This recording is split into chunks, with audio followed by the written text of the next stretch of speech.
sobre el origen del hombre y del mal.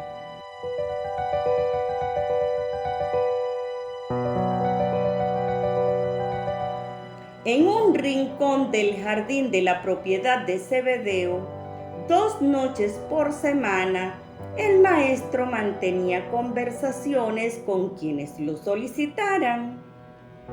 Tomás pidió una conversación privada y realizó estas preguntas. ¿Por qué es necesario que los hombres nazcan del Espíritu para entrar en el reino? ¿Es necesario el renacimiento para evitar el control del maligno? Maestro, ¿qué es el mal?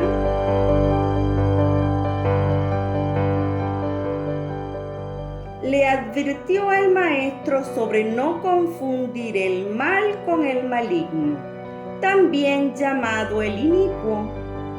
Dijo Jesús: aquel que llamas el maligno es el hijo del amor de sí mismo, el alto administrador que se rebeló deliberadamente contra el gobierno de mi Padre y de sus hijos leales.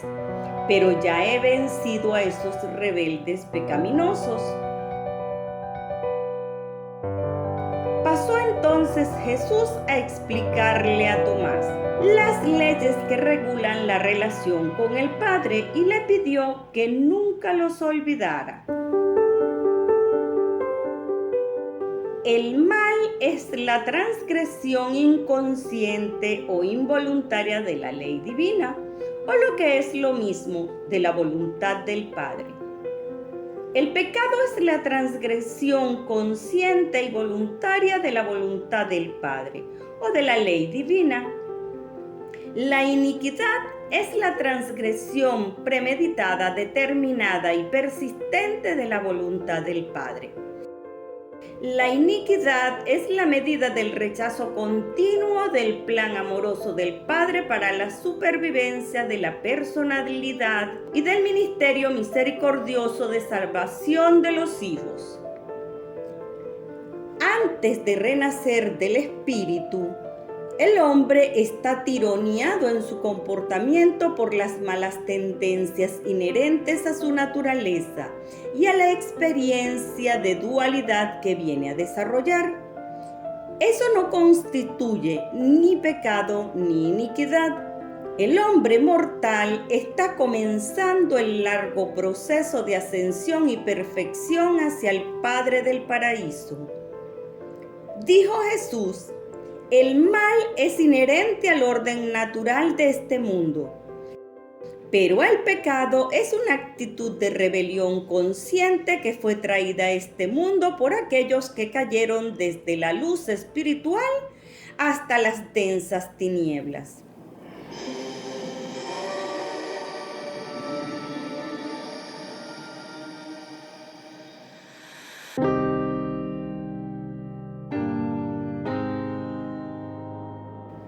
En lo que se conoce como el Evangelio de María Magdalena, Pedro pregunta al Salvador: ¿cuál es el pecado del mundo? A lo que el Salvador responde: no hay pecado. Sin embargo, vosotros cometéis pecados cuando practicáis las obras de la naturaleza del adulterio, denominada pecado.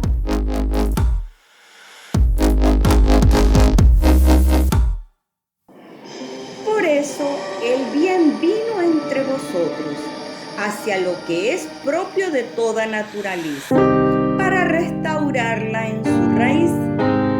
Entendemos que el bien es la venida del Cristo.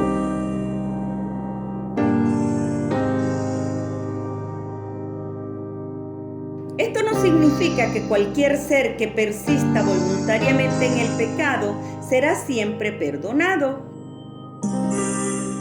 Se lee en el libro de Urantia: no os engañéis, no es posible mofarse de Dios, porque lo que el hombre siembra, esto también segará.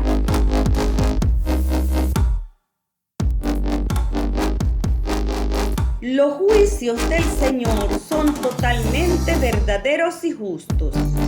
También bien es cierto que la justicia divina siempre está atemperada por la misericordia, también leemos: el resultado final del pecado a sabiendas es la aniquilación.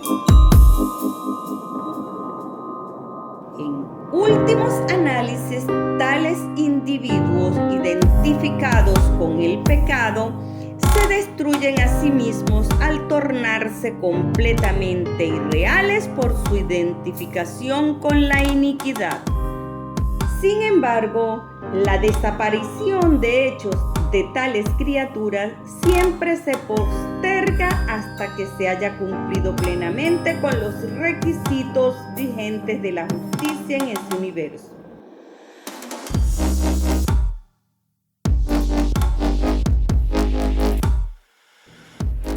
Cuando el abrazo continuo del pecado por la mente asociada culmina en la identificación completa del ser con la iniquidad, entonces, en el momento de la cesación de la vida, en el momento de la disolución cósmica, esa personalidad aislada es absorbida en la superalma de la creación, haciéndose parte de la experiencia evolutiva del Ser Supremo.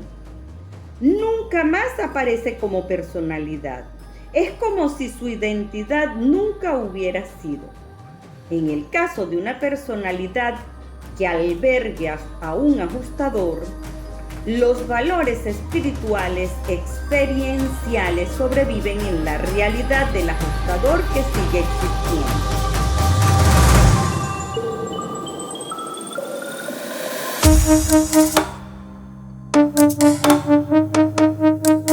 En la conversación entre Tomás y Jesús, el maestro le dice: Tomás, estás confundido por las doctrinas de los griegos y los errores de los persas.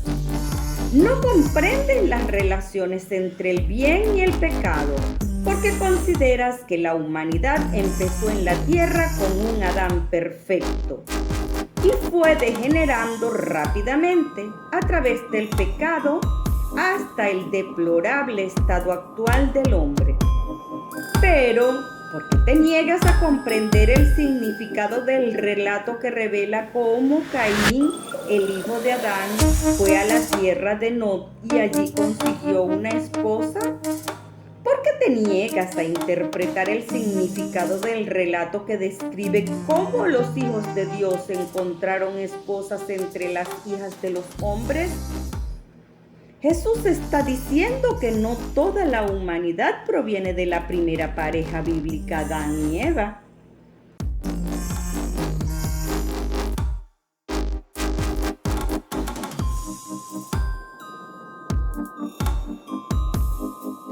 Ellos eran parte del plan divino de creación de una raza humana que contuviera todos los atributos y características del Creador, Cristo Miguel.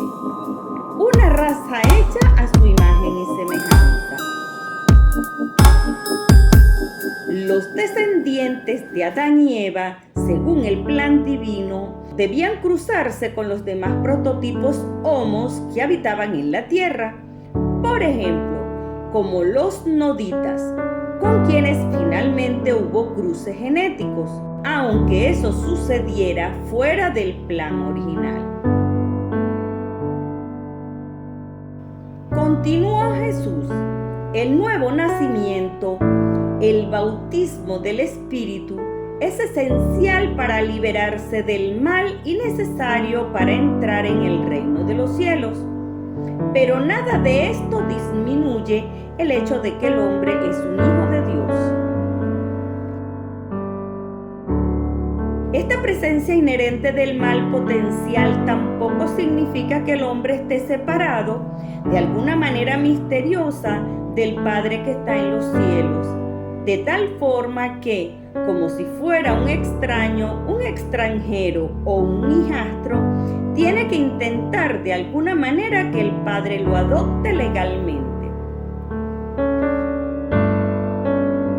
Todas estas ideas han nacido, en primer lugar, de vuestra mala comprensión del Padre y en segundo lugar de vuestra ignorancia sobre el origen, la naturaleza y el destino del hombre.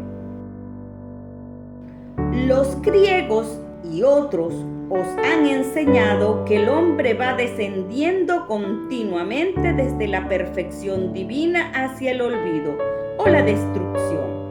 Yo he venido para mostrar que el hombre, gracias a su entrada en el reino, asciende de manera cierta y segura hacia Dios y la perfección divina.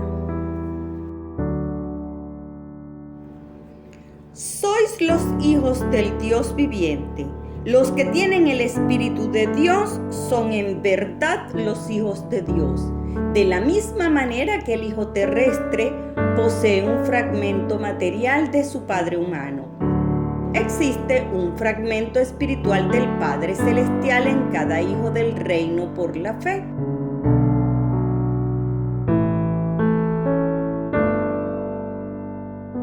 Jesús dijo todo esto y mucho más a Tomás, y eran conocimientos y revelaciones que no podían ser de comprensión por mucha gente.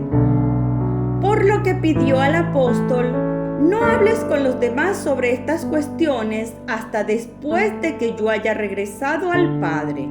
Y Tomás no mencionó esta entrevista hasta después de que el Maestro hubo partido de este mundo.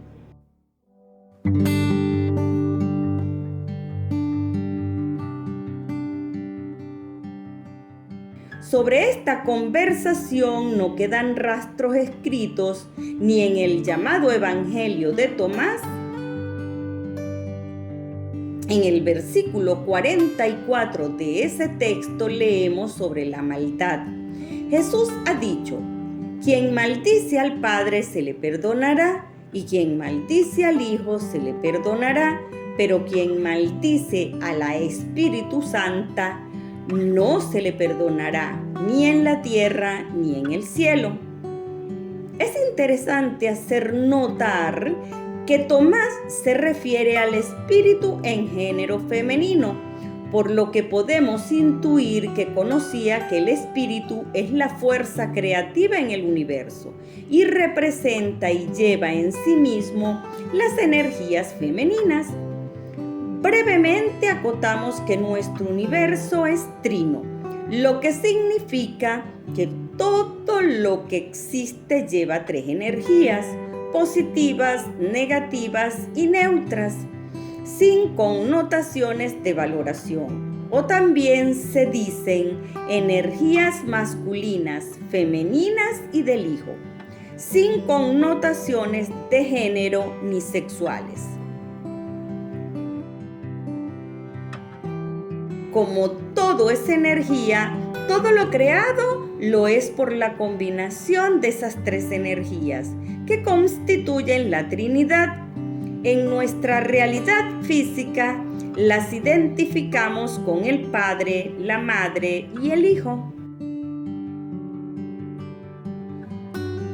En el versículo 45 del Evangelio de Tomás leemos: Jesús ha dicho: no se cosechan uvas de las espinas, ni se recogen higos de las zarzas, pues no dan fruto.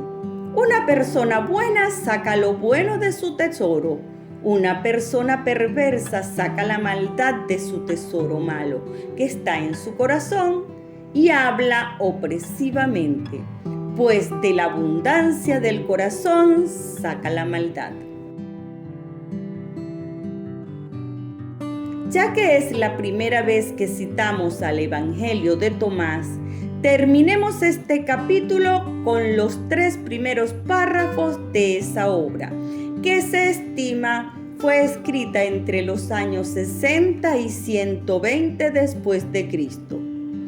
Leemos en esas 3 primeras frases: estos son los dichos secretos que ha proclamado Jesús el viviente, y que anotó Dídimo Judas Tomás.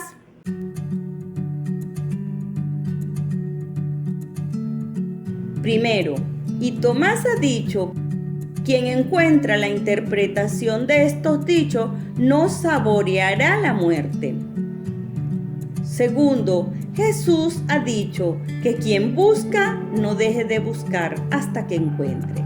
Y cuando encuentre se turbará, y cuando haya sido turbado se maravillará y reinará sobre la totalidad y hallará el reposo.